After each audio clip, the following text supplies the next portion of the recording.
turn the program over to Chris Kocher, who's a longtime friend of our family, and we're anxious to hear. Turn your thing on.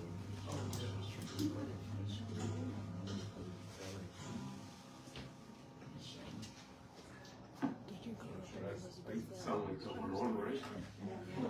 So thanks for inviting me tonight. When you asked if I'd do this, I thought, well, the only way I can really do it is by talking to my dad and getting through some of these dates and some of this history, because when he started, I was just a young kid.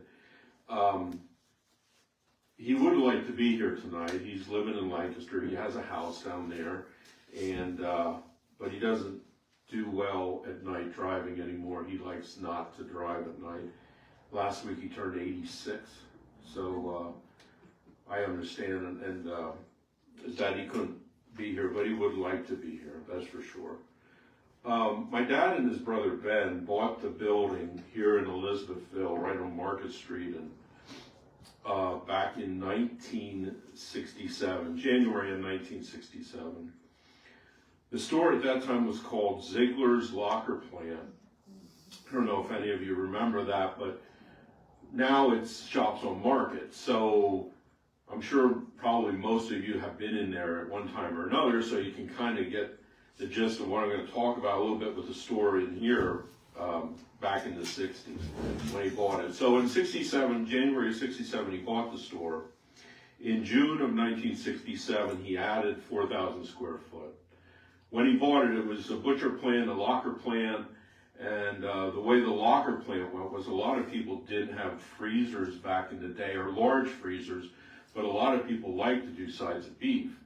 So they would do the butchering either there or at home and bring in the meat into the freezer plant, and you could rent a bin for different sizes. It kind of reminds you of an overscale mailbox.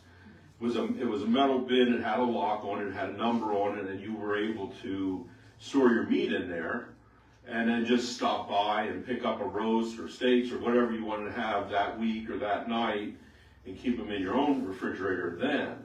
But this was a way that building worked with butchering. So they offered freezers and refrigerated space to people to rent out.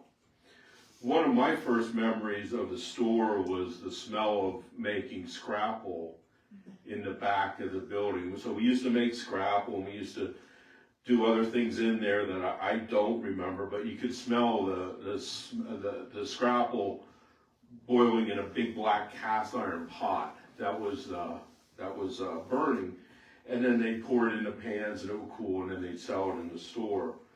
Occasionally I'd get to stir the pot with a big wooden spoon.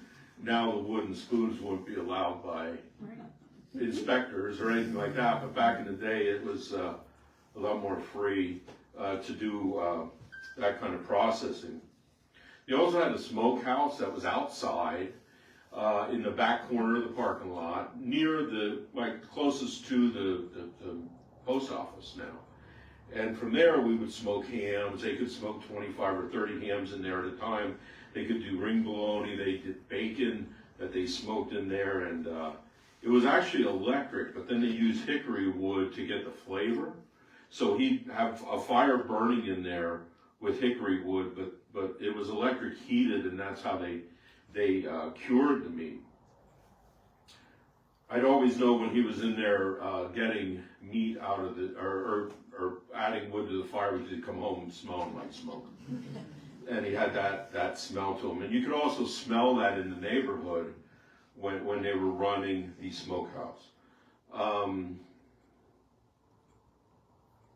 One of my first memories as a kid, we like I said, he bought the store in 67. We moved up to Elizabethville in 70 from Millersburg. We made the big move. Moved up to Clearfield Street in 1970. And I think one of the advantages of living like a couple houses down from your dad's store is it was easy to commute to work for me. I had to walk past a couple houses to go in, and he had me do different things when I was just a kid. I was about 7 years old when he had me take turkeys from the freezer plant, which is, if you walk into Shops at Market now, it's the entrance that you walk into now. That was our original entrance of the store, and right to the left was a big wooden door that they sell stuff out of now. That was the freezer plant. It had a silver ceiling to it, and it had insulated walls, and that thing was about minus 20 degrees at all times. That's where we had the rows of the bins for storing people's butchered meats and stuff. Well, what we did was, in there we also kept turkeys at Thanksgiving, frozen, in the very back, the furthest away from the front door of the freezer plant. And I used to get a shopping cart and take them, load them up on I remember like Thursday nights or Friday nights, I'd load them up in a shopping cart, 10 or 12 of them. Some of them, I swear, weighed almost as much as I did. And threw them in the cart, pushed the cart all the way out, and fed or filled the freezer cases for Thanksgiving. And by the time I'd walk back and get more of them and go back out, they'd be sold. So, that's how I helped out around the store. And like I said, I was about 7 years old at the time. In 1969, they added another 2,000 square foot to the store. And this time they added things like a bakery, and they had produce, and we had a deli, and we had, of course, a meat department that was always there. The store hours were Monday through Wednesday, 9 to 6, Thursday and Friday that we were open 9 to 8, I believe it was.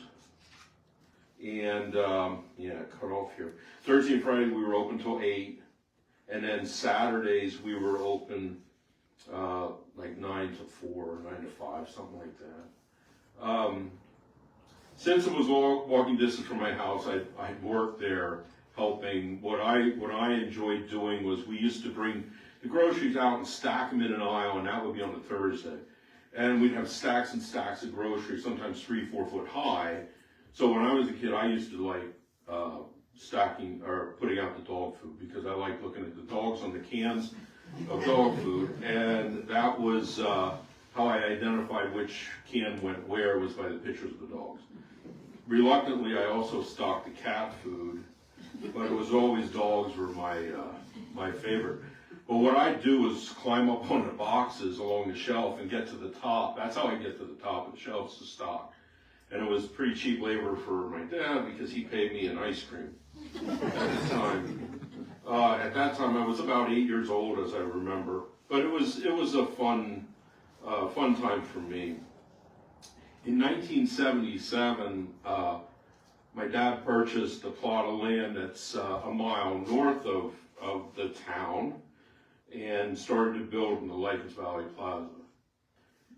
That took till October of 1978, and that's when we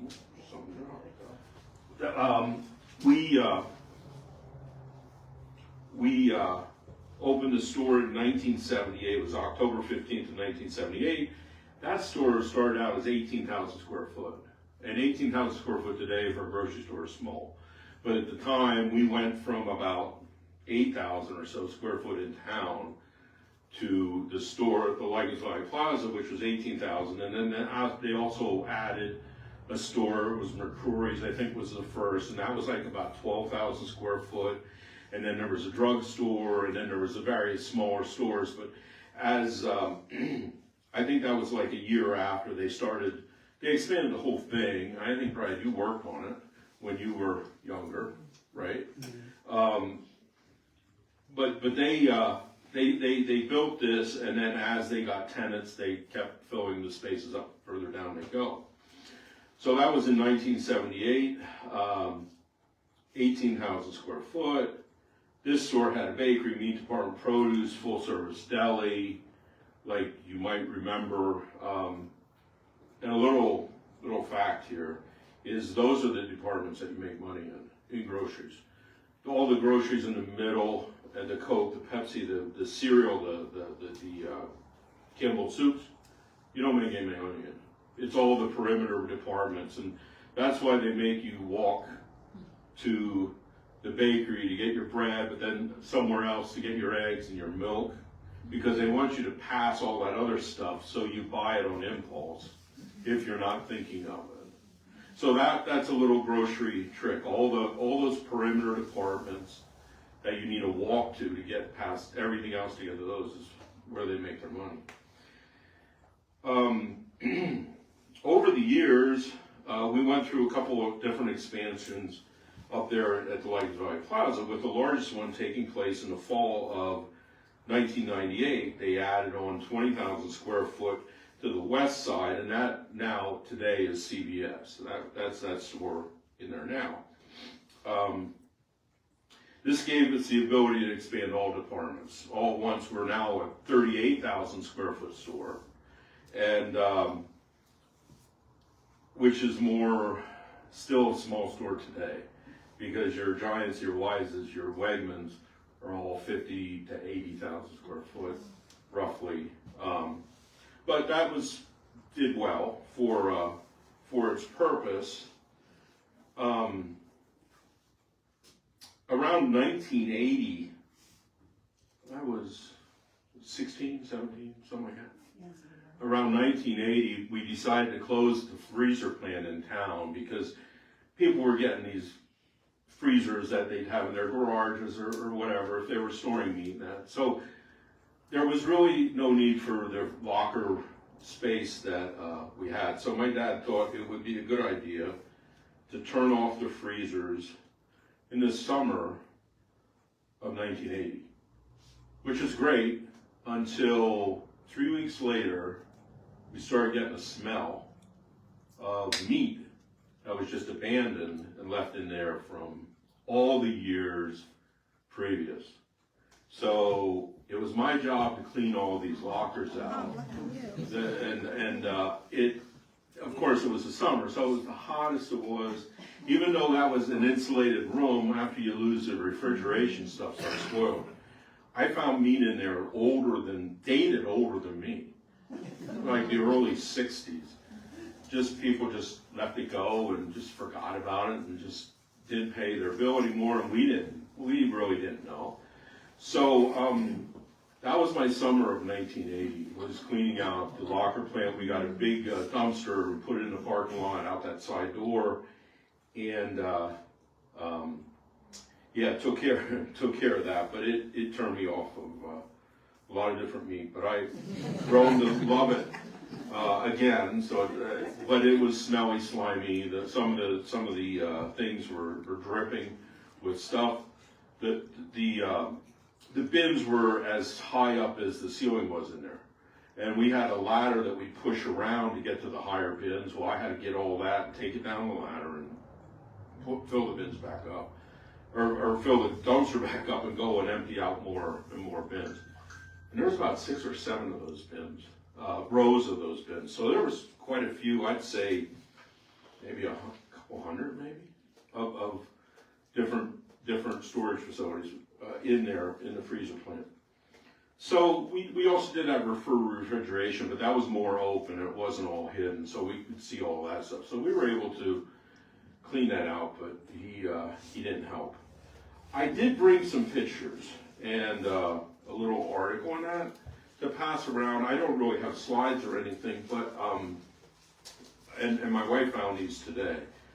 So I didn't even have time to put them on slides, but some of them are employees, some of them are pictures from the 1970s, some of them are the old store, what we call the old store, which is the one on Mark Street. And then some of them are of the new store, which would appear on 209. But at that time, when we moved up to 209, it was known as Kocher's IGA. We went from Kocher's Market in town to Kocher's IGA. We became affiliated with a brand, and IGA stood for International Grocers Alliance, I believe. So anyway, the building then, after we left the old store, it became occupied. We still owned it, but it became occupied by Goodwill and Human Services. The front he added on again for Goodwill because they needed more space for bringing in donations. So the front northwestern part was added on for them at that time. Around 2015, my dad sold the store in town, and I think it was to the people that have the shops on Market. Now, I think they were the new owners at the time, but it's hard to believe it's been that almost about 10 years now. Back in 2001 with the way competition was and grocery margins were getting lower and lower, tighter margins, there was really no money to be made for an independent. We ended up closing the store in Millersburg and the store up here. Over the years, my dad owned 6 stores in central PA. Locations were, of course, here in Elizabethville, Millersburg, Newport, Lock Haven, and State College. He owned 2 up there at one time. Employed thousands of people over the years, and had a successful business for a while. But of course, the competition and everything, the way things change, and the way things are changing now, it's just it's really shrinking for retail. So that's all I have written down. Does anyone have any questions that I can answer? Or like Marilyn said, maybe later, afterwards, I'll stick around for a while. But yeah, it was good memories. It was good memories of the store. The 60s and 70s and even 80s were better for retail at that time because people didn't, of course we didn't have computers or anything like that. And we didn't travel so far to get our groceries. So it was a good time, but then as the years went on, you could just see it, and I knew probably 10 years before it happened that it was just not a very prosperous business then anymore. Millersburg. That was at Millersburg, I think, yeah. Yeah, this store in Millersburg. Oh yeah. It's where BG's was, and now that's whatever was in there lately. That just closed. When did you open that store? That he bought from the building was already there, and he bought that section of the building. We didn't own the whole thing. Like there was, I think, a Mercuri's there or a Ben Franklin or something next to us. And then he bought that, and that was late 70s, mid 70s, something like that. And then we added on to that store too. About how long were you down there? Did that close at the same time? Yeah, 2001, Okay. right after 9/11 of all the odd things. It just wasn't profitable anymore. So we closed both of those stores in October of 2001 is when those were closed. He opened at that store in the 70s. And my dad being from Millersburg, he always wanted to have a store in Millersburg. So when was your official opening in Eagle? Which one? The old store? Yeah. That was in January 1967. So you opened it right when you had the... Right away, because he had the locker plant was running, but then they did the addition in the summer of 1967, and that's when he started selling more groceries and stuff. And I was even trying to remember what part of the addition was, because you just grow up in that and it just kind of runs together, but I think it was more of the east side of the building, I believe, when they added on at first. And then they added on a second time. Want to talk about Lincoln? Just a question. Sure. When did the IGA in Elizabethville close? 2001. Okay. October of 2001. Okay, that's what I have. Yeah, and also we ran a catering business out of the store out of Elizabethville, which my mom pretty much ran as Linco Catering. That ran pretty long. And we actually got into that by accident. It was the Weilers that were getting married, the one that owned the fruit farm. Now, I don't know, how long have they been married? Like 50 years? Something like that, 45 years? But they came to us and said, hey, would you cater our wedding? And my mom says, cater? I don't know. you know, we never did anything like that. And we ended up catering it. We borrowed a guy who was in the grocery business also. He was like a manager for us that came from IGA, and he'd come down and give us advice and that, and sell us stuff and things like that. But he used to be in the catering business too, so he encouraged my mother to do the catering because we could do it right out of the store. So we had that huge kitchen and everything, and we had all the resources to get the meats and everything else. And so, the first wedding was Blyler's wedding, and that was, what was it? Early 80s, maybe? 79? Something like that, 79, 80, something like that. And so we ended up doing a side business, but the only problem about that business was it's all weekends and evenings. So, yeah, it was a lot of work, and hauling everything there and hauling everything back is a lot of work too. But I know, yeah. you did a lot of, We did a lot of catering. I can tell you we did a lot of catering over the years, and the holidays were just crazy nuts with catering parties and everything. Every night of the week, all weekend, it was always, and even during the day, a lot of factories, a lot of office, you work for. But it was a lot of work, but it was fun. We enjoyed it, but it was a lot of hours, especially around the holidays. Yeah, I put meat in the freezer, but I could not remember when you started talking, you put the bins. So I did have a key. I only could go in there when the store was open. Yeah. And I don't know how many years I kept it out there. Yeah, I probably unloaded it there back in the 1980s.